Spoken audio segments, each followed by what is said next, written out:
They still very poor because firstly because their living environment were heavily destroyed by the war, and then they live in the mountainous area, so they still very little to the cultivation area, and without the field for growing rice.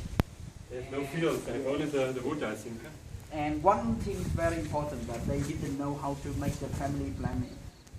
Yeah, they give a lot of child, and far away from city area, urban area, so hardly to sell their production. Even though the government have them a lot to improve their living life, but day by day, it's still very difficult. But I think they choose the very, very special way for living, that they still keep their very old traditional, living traditional. And they live in the mountainous area, so they have to live on the house on the coast. It's very good because firstly, they keep their floor, living floor, clean. Then they could keep their child avoid from wild animal, such as wild bear, snake. They also avoid the landsliding or floods. And it's very warm in the winter area, winter season. So it's the best way for the mountainous area. Yeah, but today some village they build the concrete house like the normal people, but some they still keep the traditional house. And you can see my museum here. They make it, imitation similar with the other house. Yeah. Oh, yeah. Okay. You can see the house on the pole. Okay, come in, please.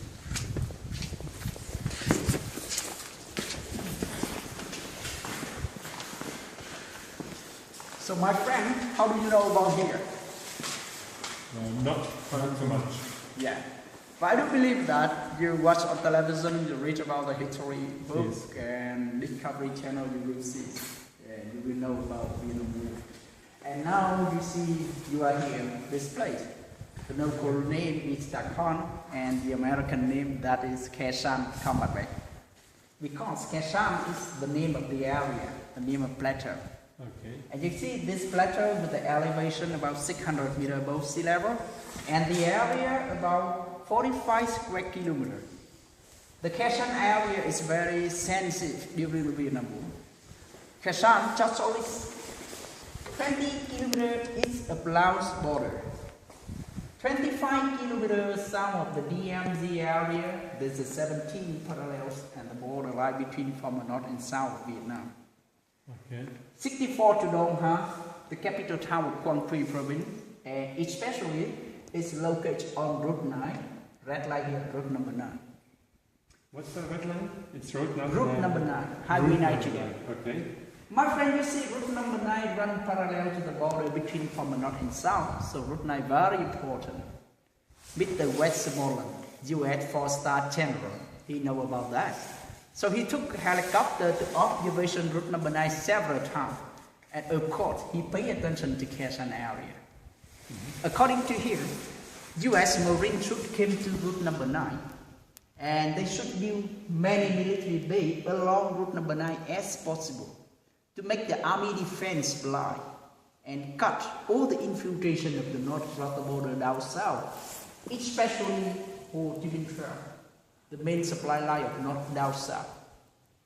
So, Mr. Westmoreland said that if Marine didn't come to Khe Sanh, it means that they opened the way for Viet Cong down south. And of course, Mr. Westmoreland never hoped more flow from north down south. That reason why the Marine came here. By 1966, 6,680 U.S. Marine came here with the commander of Colonel David Lau, and the Navy mobile construction helped the Marine to pay a runway. Runway about 1.2 kilometers long, 50 meters wide, and it was paid with the aluminum runway matting. So Hercules C-130 easy landing here. And Takong, here we are, became the center. So then, Marine and Special Forces built two other bases that was Hương Hoa military compound And special forces at Hương Hoa, they come to Lang Vây, 7 kilometers away. So Lang Vây special forces came, Hương Hoa military compound and Ta Khơn airfield. It's formed a triangle and dominates on the Khe Sanh plateau. So it bears the same name, Khe Sanh Combat. Okay. In fact, Khe Sanh is very, very important for both sides. But Khe Sanh also looks similar with the Dien Bien Phu of the French 1954. So Mr. Westmoreland never hope another repeat Dien Bien Phu here, Khe Sanh.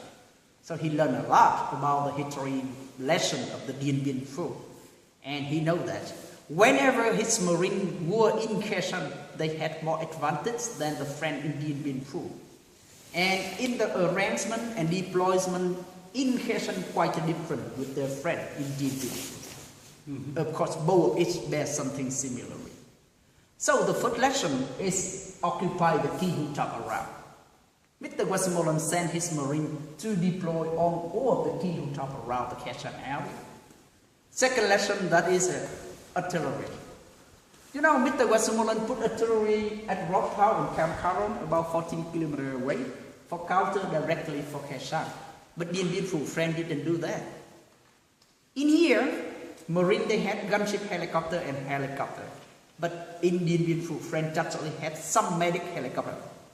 In here, Marine can call B-52 and some kind of the air wing jet bomber. But in Dien Bien Phu, French didn't have big bomber. Yeah. So if we compare the army power, of course, American have more power. In here, route number 9 is to the main base. So in the same time, Marine, they could use route 9 or Air Force to supply and resupply. But in Dien Bien Phu, very far from Hanoi, no route lead to the Dien Bien. So all of the French army, they had to supply by air or ground. But we could not compare between the American Air Force and the French Air Force. Yeah. So Marine believed that Khe Sanh very powerful. But with the Mr. Giap, you know, the highest commander of the Vietnamese army, he wanted to launch a big battle to Khe Sanh before the Tet of 1968, pre the Tet. He wanted to make the Khe Sanh to be the focus, to be the concentration area. And he wanted to drive American to the jungle area to keep their step here for the Tet of 1968, the Tet offensive. You know, we always said that.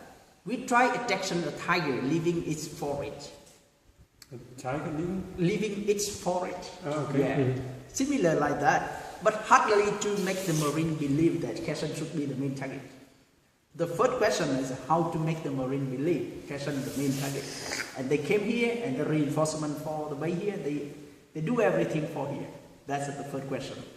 So by the middle of 1967, some hill battle happened from A1 North down A1 South and some other hill around the Khe Sanh area.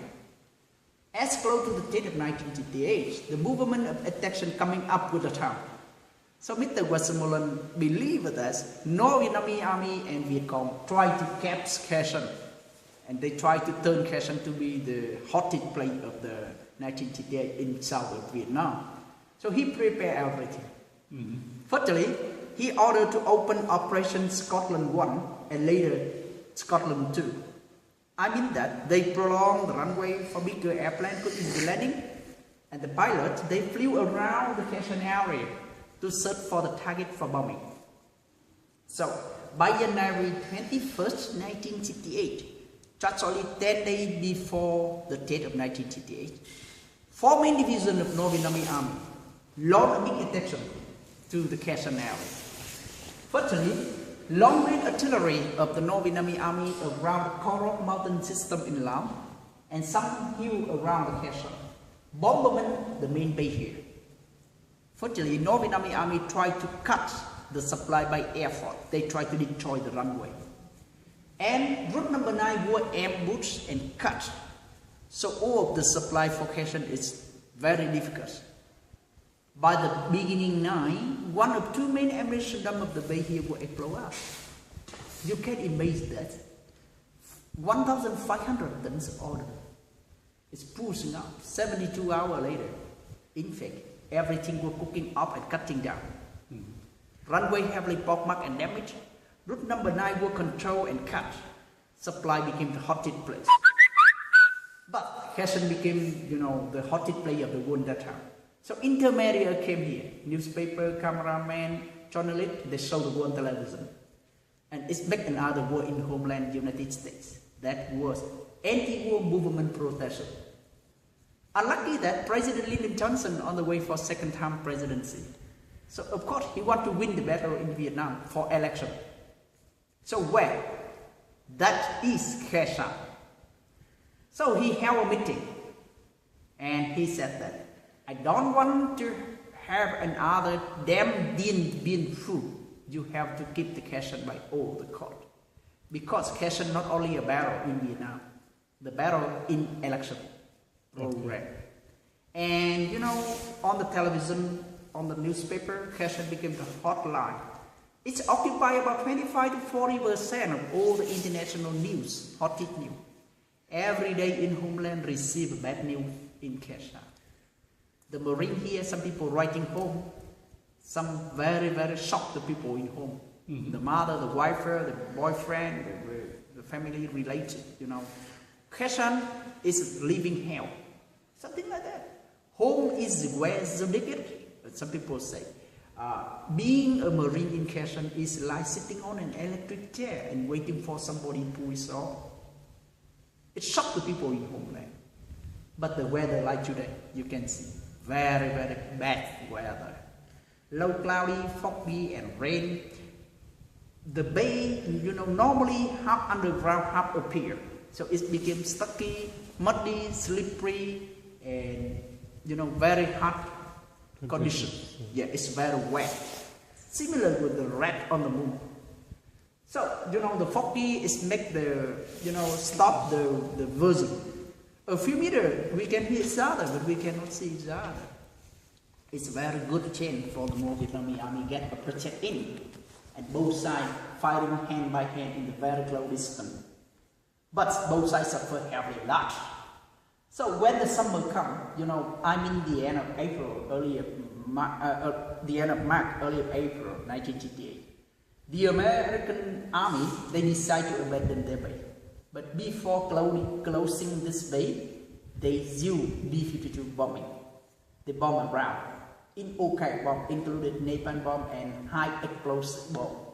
So because they bomb very close distance, so both sides suffer so many, casualties, included friendly shell. After that, about 75, 76 days, the Americans start to reopen Route 9, come back to the south. After 77 days and night from January 21st to April 14, 15, 1968, the Americans get out and they close the bay. Both sides suffer many casualties. The area also suffer with the high explosives, chemical, dioxin, and even though today local people still suffer. But after get out Khe Sanh, by 1971, 3 years later, the American helped South Vietnamese army re-come back to Route 9. But that operation happened just only over 1 month.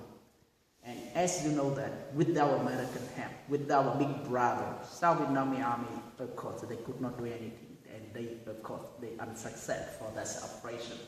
And it's paved the way for North Vietnamese army, signed with the American bipartisan peace agreement in 1973 and the American war in Vietnam. 2 more years, 1975, we unified the country.